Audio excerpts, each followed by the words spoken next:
సంవత్సర పరిపాలన ఎలా ఉంది? సింగపూర్ పర్యటన నిజంగా వర్కౌట్ అయినట్టేనా? ప్రభుత్వాలు చూసుకుంటేనేమో సక్సెస్ఫుల్ అంటున్నారు, మరోసారి అమరావతి కట్టడాల్లో వాళ్ళ బాగా స్వామ్యమే ఉంటుంది అంటున్నారు బాబు గారు. ఒక పక్క లోకేష్ గారు అడిగినా అదే చెప్తున్నారు. అసలు నిజంగా ఎలా ఉండబోతుంది? సక్సెస్ అయినా సింగపూర్ పర్యటన అనేది ఫస్ట్ టైం చంద్రబాబు గారు మన రాష్ట్రం ఆయన విడిపోయిన తర్వాత కూడా ఫస్ట్ టైం సీఎం అయినప్పుడు కూడా సింగపూర్ పర్యటనలు ఇలాంటి చాలా పర్యటనలు చేశారు. కానీ ఏ పర్యటనల వల్ల ఏమి మన అమరావతి రాజధానికి ఏమి లాభం లాభం ఏం జరగలేదు. కానీ మళ్ళీ ఇప్పుడు కూడా ఏం లాభం జరిగిద్ది అనేది కూడా ఏంటో జనాలకి నమ్మకం లేదు. ఎందుకంటే ఈ ప్రభుత్వం మీద జనాలకి నమ్మకం లేదు. ఎందుకంటే ప్రభుత్వం వచ్చి ఇప్పుడు సంవత్సరం దాటిపోయింది. సూపర్ 6 అన్నారు. సూపర్ 6లో ఒకటి కూడా సరిగ్గా అమలు చేయలేదు.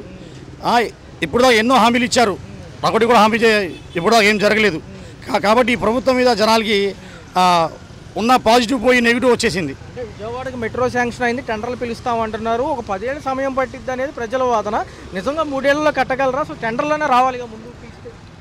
ఒక విధంగా చెప్పాలంటే అసలు విజయవాడకి మెట్రో ఏంటంటే అసలు అవసరమే లేదు. ఇప్పుడు ఉన్న రోడ్లకి వెయిటింగ్ చేసి వెడల్పు చేస్తే చాలు.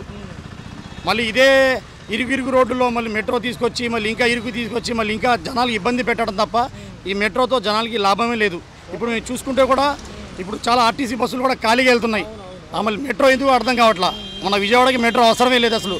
ఎందుకంటే విజయవాడ ఉన్న కెపాసిటీ జనాలకి బట్టి మెట్రో అసలు అవసరం లేదు.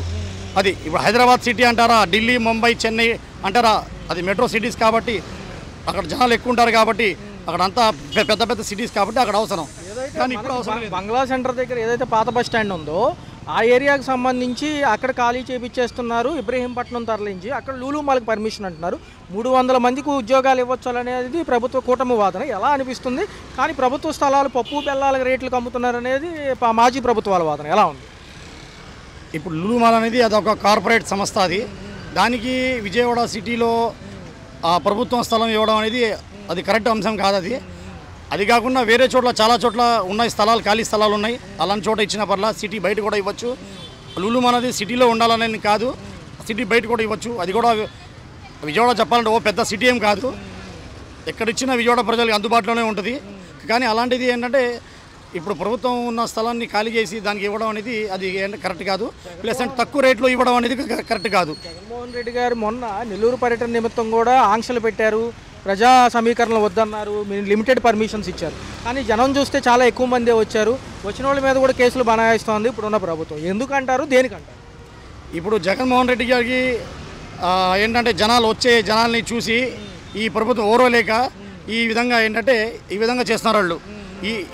ఇలాంటి పనులు చేయడం ఏంటంటే జనాల్లో నెగిటివ్ వస్తుంది తప్ప జనాలు పాజిటివ్ రాదు. ఇప్పుడు జనాలు అందరూ చూస్తున్నారు, సోషల్ మీడియా ప్రతి ఒక్కరి చేతిలో ఫోన్ ఉంది, ప్రతి ఒక్కరు చూస్తున్నారు ఏం జరుగుతుంది అనేది, న్యాయం ఏంటి అన్యాయం ఏంటి అందరూ చూస్తున్నారు. ఇలాంటి ప్రభుత్వాలు ఎన్నో రోజులు సాగవు.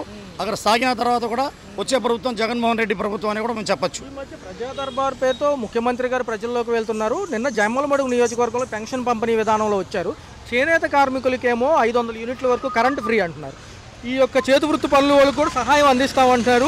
ఇది ఒక పాజిటివ్ యాటిట్యూడ్గా చూడొచ్చా? చంద్రబాబు గారు ఆటోలో వచ్చారుగా, అక్కడ చూసుకుంటే ఆటోలో దిగడం ఇవన్నీ అంటే చంద్రబాబు గారు ఆటోలో దిగడం అనేది అదొక పొలిటికల్ స్టంట్ అండి. అది పెద్ద ఇదేం కాదు.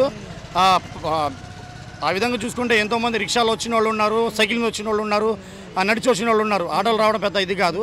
కానీ ఈ ప్రభుత్వం మీద జనాలకి నమ్మకం చాలా తగ్గిపోయింది. ఎందుకంటే ప్రభుత్వం హామీలు చూస్తే చాలా పెద్ద హామీలు ఉన్నాయి. అలాగే లాస్ట్ టైం కూడా 2014లో కూడా ఈ ప్రభుత్వం ఏర్పడింది. అప్పుడు కూడా చాలా హామీలు ఇచ్చారు. ఆ హామీలు మేనిఫెస్టో కూడా అసలు ఆన్లైన్లో కనిపించి కూడా చేశారు. అప్పుడు కూడా పెద్ద హామీలు ఇచ్చారు. కానీ అలాగే ఇప్పుడు కూడా హామీలు ఇచ్చారు. కానీ ఇప్పుడు హామీలు ప్రజలు అమలు చేసే పరిస్థితిలో లేదు ప్రభుత్వం. తర్వాత చంద్రబాబు గారు అంటున్నారు ఏమన్నా డబ్బు సంపాదించే డబ్బులు ఏమన్నా వచ్చే విధానం ఏమంటే చెప్పండి అని చెప్పి ఆయన చెప్తున్నా, ఆ విధంగా చెప్తున్నారు. ఆయన చూసుకుంటే చక్కెర కుంభకోణంలో మిథున్ రెడ్డి గారికి మళ్ళీ ఎక్స్టెండ్ అయ్యింది రిమాండ్. ఒక పక్క ఫ్యాబ్రికేటెడ్ కేసు అనేది వాళ్ళ వాదన. ఎక్కడా కూడా దీనికి సంబంధించి ఏదో కక్షపూరి చర్యల్లానే ఉన్నాయంటున్నారు. జగన్ వరకు అరెస్ట్ వస్తుందని మీడియా ముఖంగా మీడియా సమావేశంలో అడిగితే లోకేష్ గారు ఏమంటున్నారంటే చట్టం తన పని తాను చేసుకుపోతుందని ఒక మాట అన్నారు. ఎలా అనిపిస్తుంది? నిజంగా జగన్ అరెస్ట్ చేసే అంత సెక్షన్ ఉందంటారా? ఇప్పుడు మిథున్ రెడ్డి గారికి అరెస్ట్ చేయడం అనేది అదంతా ఏంటంటే బూటకపం. ఆయన మీద ఏంటంటే అట్నుంచి ఇటు నుంచి ఆయన కేసులు బనాయించి ఆయన మీద అరెస్ట్ చేయాలని చెప్పి ఆ విధంగా చేస్తారు. అంటే వైసీపీలో ఉన్న పెద్ద పెద్ద వాళ్ళని అరెస్ట్ చేసి ఇబ్బంది పెట్టాలని చూస్తున్నారు. అలాగే వైసీపీ నాయకుల్లో వైసీపీ కార్యకర్తల్ని భయం పెట్టాలని చూస్తున్నారు. కానీ ఏ విధంగా కూడా వైసీపీ నాయకుల్లో భయం లేదు, భయపడరు. భయపడే నాయకులు కాదు, భయపడే వైసీపీ కార్యకర్తలు కాదు. ప్రెసెంట్ జగన్మోహన్ రెడ్డి అరెస్ట్ చేయడం అనేది అరెస్ట్ చేస్తే ఇంకా మంచిదే, ఇంకా ఇంకా ఇంకా ప్లస్ అయింది. జగన్మోహన్ రెడ్డి అరెస్ట్ చేస్తే ఇంకా పాపులారిటీ పెరిగిద్ది. ఇప్పుడే జగన్మోహన్ రెడ్డి జనాల్లోకి వెళ్తుంటే ఏంటంటే అది జనాల్లో వెళ్తుంటే వచ్చే జనాల్ని వాళ్ళు చూడలేక జగన్మోహన్ రెడ్డి అరెస్ట్ చేయడానికి వాళ్ళు చూస్తున్నారు. కానీ చేసినా అది మంచిదే, చేయకపోయినా ఇంకా మంచిది. సార్ రాష్ట్రం 1 సంవత్సరం పరిపాలన అయ్యింది, సింగపూర్ పర్యటన కూడా జరిగింది బాబు గారికి. ప్రజా దర్బార్ అని చెప్పి ఆయన కూడా ప్రజల్లో ఉంటున్నారు, ఎలా అనిపిస్తుంది? ప్రజా దర్బార్ వల్ల ఉపయోగం ఏం లేదండి. పేరుగా అంటున్నారు కానీ దానికి అమల్లో లేదండి. 10,000 మంది వస్తారు, 10,000 వస్తారు. అందరికీ న్యాయం జరుగుద్దని ఎట్టాగా అనుకుంటామండి? న్యాయం జరిగేది ఏదో అందరికీ దగ్గరుండి కాదు, జనాల్ని ఇబ్బంది పెడతాం వద్దు కాదని కరెక్ట్గా చేస్తే పరిపాలన చేయాలి కానండి. టీవీలో ప్రచారాలు, పేపర్లో ఆర్భాటం చేసేది తప్ప ప్రజలకు ఉపయోగమే లేదు. అంటే సార్ ఎక్కడ చూసుకున్నా ఈ జమ్మలమడుగు సంబంధించి మొన్న ఈ నియోజకవర్గంలో తిరగడం జరిగింది. చేనేత కార్మికులు కరెంట్ ఫ్రీ అంటున్నారు సార్. ఏదైతే పవర్ మిషన్స్ అయితే 500 యూనిట్లు, చేనేత వర్కర్లకు అయితే కనుక 200 యూనిట్ వరకు అంటున్నారు.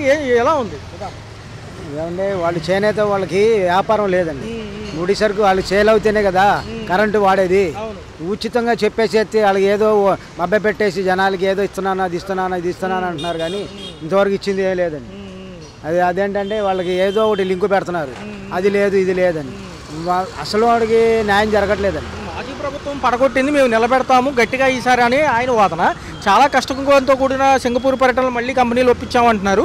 మరి 3 ఏళ్లలో తొలిదేసి అమరావతి పనులు పూర్తవుతాయి అంటున్నారు కదా. ఇది ఇప్పుడు జరిగే పనులు కాదండి, 10 ఏళ్ళు పట్టుద్ది. ఇప్పుడు ఈ ప్రాజెక్టు మొదలు పెట్టారు కదా, మెట్రో మొదలు పెట్టేయాలంటే 10 ఏళ్ళు పట్టుద్దండి. ఏమంటే అయ్యేది కాదండి.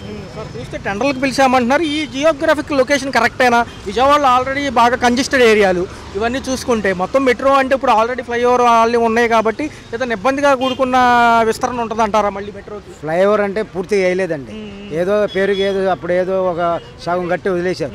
పూర్తిగా ఫ్లైఓవర్ వాడితే అసలు మెట్రోతో పని లేదండి. ట్రాఫిక్ వల్ల ఏంటంటే కరెక్ట్గా మెట్రో ఇప్పుడు హైదరాబాద్లో ఉన్నాయండి ఫ్లైఓవర్లు, ఎక్కడ పడితే అక్కడ కరెక్ట్గా ఉండేవి. ప్రభుత్వాలు చెప్పినట్టుగా సూపర్ 6లో భాగంగానే ఈ రోజు శాంక్షన్ అవుతుంది అన్నదాత సుఖీభావ. ఏదైతే పెట్టుబడి సాయం 20,000, మొదటి తప్ప 7,000 కేంద్రం ఇచ్చే 2,000తో కలిపి ఎలా ఉండబోతుంది? రైతులకి ఆల్రెడీ ఖరీఫ్ సాగు మొదలైపోయింది కదా. అది ఇప్పుడు కాదండి, ఎప్పుడో ఇవ్వాల్సిందండి. వాళ్ళకి సంవత్సరం క్రితం ఇస్తే వాళ్ళు సాగు చేసుకుని వాళ్ళు ఏదో పంట పండించుకోవడానికి అవకాశం ఉంటుంది. అంతా అయిపోయినాక ఇస్తానంటే ఎట్టగండి? అది 1వ తారీఖు పెన్షన్ విధానం అమలు అవుతుందా సార్, లేట్ అవుతుందా? ఏదన్నా సెలవు ఉంటే ముందు రోజు ఒక రోజు అటు ఇటుగా ఇస్తున్నారండి, దానివల్ల ఇబ్బంది లేదు. కాకపోతే సగం మందికి పింఛన్లు వస్తున్నాయండి, చాలా మంది కట్ చేశారు. అలాంటి వాళ్ళకి మళ్ళీ సాయం పెట్టుకోమంటున్నారు. ఎప్పుడు అవుద్దండి ఇది? జగన్మోహన్ రెడ్డి గారి సంక్షేమంతో పోల్చుకుంటే ఇది ఫాస్ట్గా అయినట్టు స్లోగా అయినట్టు? గతంలో బాగా స్లోగానండి, 1 సంవత్సరం వెనక్కి వెళ్ళిపోయిందండి. ఆ సంవత్సరం పెట్టి ఆ డబ్బులు ఏమైపోయినాయండి? జనాలకి ఇవ్వాలి కదా, ఆ డబ్బులు ఏం చేశారు వీళ్ళు? ఇటుపక్క చూసుకుంటే సార్ లిక్కర్ కుంభకోణం జగన్ వరకు వస్తుందా అని లోకేష్ గారిని అడుగుతున్నారు మీడియా వాళ్ళు. మరి ఎలా ఉండబోతుందో, ఆయన అరెస్ట్ అయితే ఎలా ఉంటుంది రాష్ట్రం? ఇది మామూలుగా కుట్రపూరితం అండి. ఇది నిజంగా లిక్కర్ స్కామ్ జరగలేదండి. జరిగేది ఏంటో దానికి ఆధారాలు చూపించాలి కదా. ఏదో కట్టలు తీసుకొచ్చేసి ఇదిగో అండి వీళ్ళు పలానా సెల్ కంపెనీలో పట్టుబడులు పెట్టారండి అని ఏదో అభూత కల్పనలు ఏదో చేసి జనాల్ని మభ్య పెడుతున్నారు. అంటే మరొకసారి కేసుకు సంబంధించి బెయిల్ కూడా ఎక్స్టెండ్ అయ్యింది మిథున్ రెడ్డి గారికి. మరొకసారి కొంచెం రిమాండ్కి ఇచ్చారు. ఎలా ఉండబోతుంది? బెయిల్ దొరుకుతుందో? పార్లమెంట్ సమావేశాలు అందుకుంటారు అంటే ఇది కుట్రపూరితంగా జరిగింది కాబట్టి దానికి ఆధార నిరాధారాలు మన ఆరోపణలు చేసి దానికి సరైన ఆధారాలు చూపిస్తే కేసు నిలబడుద్ది. గురించి ఏమంటారు సార్? పాత బస్ స్టాండ్ పడేసి కట్టడం ఎలా ఉంటుంది? అది జరిగే సరైన వాళ్ళకి ఇవ్వట్లేదండి. కరెక్ట్ నుంచి చేసే వాళ్ళకి ఇస్తే మనకి ఉపయోగం ఉంటుంది. ఎక్కడో బిచానా ఎత్తేసారు 3 సార్లు ఏదో చేశారు అని అన్నారు. అది నిజమో కాదు మనకు తెలియదు. రైట్ అండి సార్, చూసుకున్నట్లయితే సంవత్సర పరిపాలన నిమిత్తం కూడా మరొకసారి సింగపూర్ పర్యటనకు వెళ్ళొచ్చారు బాబు గారు.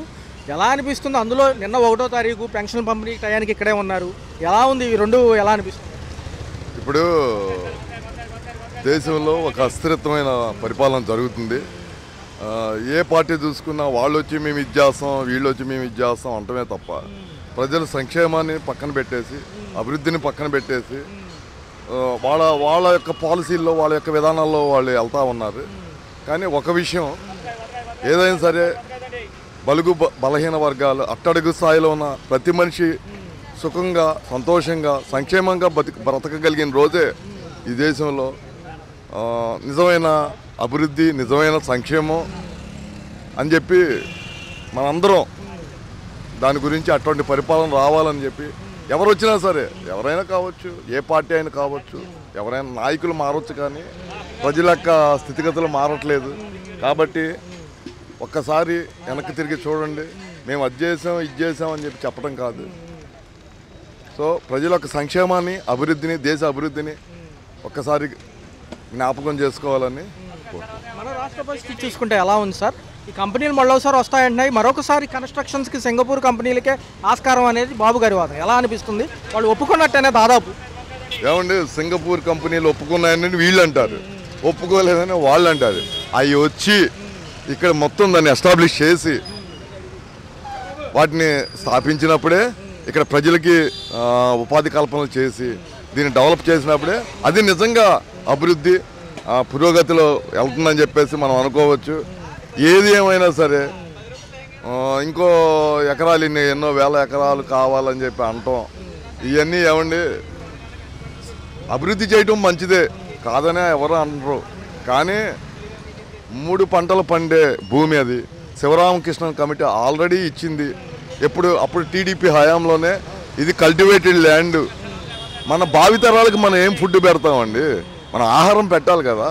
అట్లాంటి ఆహారం తీసేసి రేపటి నుంచి మనం ఏంటంటే ఈ టాబ్లెట్లు ఆకలి అయితే టాబ్లెట్లు లేకపోతే మనం ఎక్కడి నుంచో ఎక్స్పోర్ట్ చేసుకుంటాం ఇంపోర్ట్ చేసుకుంటాం. వాటి యొక్క రేట్లు అవి బాగా పెరిగిపోతాయి. కానీ మంచిగా పండే ఏమండి తిండి లేక ఎన్నో ఈ దేశాలు వాళ్ళ యొక్క ప్రజలు నానా ఇబ్బందులు పడుతున్నారండి. కానీ మనకు తిన్నున్న మంచి సారవంతమైన భూమిని నాశనం చేసేసి మళ్ళీ ఇంకా కావాలని చెప్పి ఎంత మటుకు ఒక్కసారి ఈ ప్రజానాయకులు ఒక్కసారి ఆలోచించాలండి. ఎందుకంటే ఏమండి రాజకీయాలు పక్కన పెడదాం, పార్టీలు పక్కన పెడదాం, కానీ మనకు మినిమం ఏమండి మెయిన్ రైట్స్ కొన్ని ఉంటాయండి. విద్య, ఫుడ్డు, ఆహారం, వైద్యం ఇట్లాంటి మెయిన్ రైట్స్ కొన్ని ఉంటాయి. మనిషికి ప్రాథమిక హక్కులు. ఆ హక్కుల్లో మెయిన్ ఫుడ్ కావాలండి. ఫుడ్ లేని దేశాలు ఎంతోమంది అండి ఈ రోజున ప్రపంచ చరిత్ర తిరగేస్తే కూడా ఆహారం లేని దేశాలు చాలా ఆహారం లేకుండా చనిపోయిన వాళ్ళు చాలామంది ఉన్నారండి ఆ చరిత్రలు తిరగేస్తే. కానీ ఎంత మంచి కల్టివేటెడ్ ల్యాండ్ని ఇక్కడ మళ్ళీ దీంట్లో కొన్ని వేల ఎకరాలని చెప్పి అదంతా పెద్ద ఇదిలాగా చేసుకొని, ఎందుకంటే మనం పంటలు పండే భూమి ఎక్కడ దొరకదండి. ఎందుకంటే నదీ పరివాహక ప్రాంతం అండి మనది. అట్లాంటి భూమిని మళ్ళీ అసలు ఆ భూమి కన్స్ట్రక్షన్ యాక్టివిటీకి పనికిరాదని ఎంతోమంది నిపుణులు చెబుతున్నారు, సైంటిస్టులు చెబుతున్నారు. మళ్ళీ దాన్నే కావాలి, ఇన్ని వేల ఎకరాలు కావాలంటాం. ఎంత మటుకు ఇది సమంజసం అని ఈ ప్రజాప్రతినిధులు మరొక్కసారి ఆలోచించాలండి. ఇప్పటికే ఏమండి సామాన్యం అన్నట్టు బతకాలండి. చూస్తే విజయవాడకు మెట్రో కూడా శాంక్షన్ అయింది సార్, మెట్రో రైలు. ఎలా అనిపిస్తుంది? దాంతోపాటు పాత బస్ స్టాండ్ ఏదైతే ఉందో అది లూలు మాల్ కింద కన్వర్ట్ అవుతుంది. ఇవన్నీ కూడా రేపు డెవలప్మెంట్కి భాగస్వాములు కమ్మని చెప్పారు కాబట్టి అందరూ వస్తున్నారు అనుకోవచ్చా, లేకపోతే ఎలా ఉండబోతుంది? ఇక్కడ మెట్రో శాంక్షన్ వేరు, అభివృద్ధి చేయటం వేరండి. చెప్పడానికి ఆ పార్టీ వస్తే వాళ్ళు చెప్తారు, ఆ నాయకులు చెప్తారు అబ్బా మేము ఇది అని చెప్తారు. వీళ్ళు వస్తే మేము ఇది అని చెప్తారు. మనకు మెట్రో సెట్ అవుతుందా? జియోగ్రఫికల్ లొకేషన్ ప్రకారం సెట్ అవ్వదు. మెట్రో సెట్ అవ్వదు. ఎందుకంటే ఆల్రెడీ ఫ్లైఓవర్లు ఇచ్చేసారండి. ఎక్కడికక్కడ ఫ్లైఓవర్లు ఇచ్చేసారు. మళ్ళీ మెట్రో అంటే అనవసరంగా దీన్ని కంజెస్టెడ్ చేయడం తప్పితే, ప్రజాజీవనానికి ఆటంకం కలిగించడం తప్పితే ఇంకేమీ లేదండి. ఏమండి అట్లా అనుకుంటే ఇక్కడ ఆల్రెడీ సత్యనాపురం రైల్వే స్టేషన్ ఉంది, అది సెంట్రల్ దీని కింద ఉన్న రైల్వే స్టేషన్.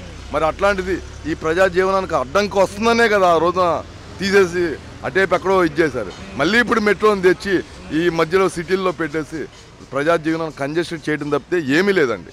అన్నదాత సుఖీభావ కింద రైతులకు పెట్టుబడి సాయం ఈ పరిణామం చూసుకున్నట్లయితే ఈ రోజు బ్యాంకులు తెరిచిన వెంటనే క్రెడిట్ అవుతున్నాయి అంటున్నారు. పీఎం కిసాన్ 2,000తో పాటు వీళ్ళు ఇచ్చే డబ్బులు కలుపుకుంటే 3 దఫాల్లో ఇచ్చే 20,000, ఇప్పుడు మొదటి దఫా 7,000 అంటున్నారు. మరి ఎలా చూడాలి సార్? ఎలా అనిపిస్తుంది? ఏమండి మేము వాళ్ళకి అయ్యిస్తున్నాం, వీళ్ళకి ఇస్తున్నాం, రైతులకు అయ్యిస్తున్నాం, లేకపోతే ఇంకోటి చేస్తున్నాం అనేది కాదండి. వాళ్ళకి ఇచ్చేది ఎవరిది ఈ డబ్బు? ఎక్కడి నుంచి వస్తుంది? వీళ్ళ దగ్గర నుంచి తీసిస్తున్నారా, లేకపోతే వీళ్ళ పర్సనల్ ఇదే? మన డబ్బు మనకి ఇస్తున్నారండి. మన డబ్బు వాళ్ళకి కన్వర్ట్ చేసి డైవర్ట్ చేసి మన మీద ట్యాక్సుల రూపంలో ఇది చేయడం తప్పితే ఏం లేదు. అదేదో పెద్ద వాళ్ళు మెహర్బానీగా మేము అది ఇస్తున్నాం ఇది ఇస్తున్నాం ఇది ఇస్తున్నాం అనేది అయితే నేను అనేది ఏంటంటే మీరు ఏది ఇచ్చినా సంక్షేమం అభివృద్ధి రెండు ప్యారలల్గా వెళ్ళగలిగిన రోజే దేశం కానీ రాష్ట్రం కానీ మంచి పూర్తి దీంట్లో. ఏంటి సార్ మరి రాష్ట్రంలో లిక్కర్ కుంభకోణం పెద్ద ఎత్తున సిట్టు విచారంతో పాటు కేంద్రం కూడా గట్టిగా ఉంది, ఈడీ కూడా దీంట్లో భాగస్వామ్యం అయింది. మరి ఎలా ఉండబోతుంది? బెయిల్ అయితే రద్దు అయింది, మళ్ళీ ఒకసారి మిథున్ రెడ్డి గారికి జగన్ వరకు అరెస్ట్ వస్తుందని లోకేష్ గారిని అడిగితేనేమో చట్టం తన పని తను చేసుకుపోతుంది అంటున్నారు. ఎలా ఉండబోతుంది? మాజీ ప్రభుత్వాలకి ఇది ఫ్యాబ్రికేటెడ్ కేసా నిజంగా జరిగిందంట? ఏమండి మీరు గడిచిన కాలంలో ఎన్ని కేసులు సాల్వ్ చేశారు మనోళ్ళు, ఎన్ని కేసుల్ని దానికి ఫైనల్ రిజల్ట్ ఇచ్చారు ఒక్కసారి మీరు చూడండి. వీళ్ళు చెప్పడం వరకే ఏంటంటే లిక్కర్ కేసుల్లో అంటున్నారు, ఆ కేసుల్లో అంటున్నారు, ఈ కేసుల్లో అంటారు, మళ్ళీ ఆ ప్రభుత్వం వస్తుంది ఇవన్నీ పక్కన మరి వీళ్ళని అంటారు, వీళ్ళు ఎల్లో బుక్ అంటే వాళ్ళు రెడ్ బుక్ అంటారు, వాళ్ళు రెడ్ బుక్ అంటే వీళ్ళు ఎల్లో బుక్ గ్రీన్ బుక్ అంటారు తప్ప ఇవన్నీ వీళ్ళందరూ ఒకటేనండి. వీళ్ళందరూ ప్రజల యొక్క సంక్షేమం వీళ్ళకి అనవసరం అండి. ప్రజలు ఎట్టు కొట్టుకుపోయినా సరే వీళ్ళు చచ్చినా సరే వీళ్ళకి అనవసరం. వీళ్ళ యొక్క వ్యక్తిగత దీని కింద వీళ్ళందరిని ఉపయోగించుకుంటాం తప్పితే ఇది మామూలేనండి, జరుగుతూనే ఉంటుంది సైక్లింగ్ ఇదంతా. ఒక హలో తెలుగు రాజ్యం ఛానల్ చూస్తున్నారా? సామాజిక రాజకీయ జీవన చిత్రణే తెలుగు రాజ్యం. అతిశయోక్తులు అసత్యాలు ఉండవు. రాజకీయ కోణం కాదు, ప్రజా కోణమే కొలబద్ద. తెలుగు రాజ్యం వీక్షణ మీ ఉత్తమ అభిరుచికి నిదర్శనం.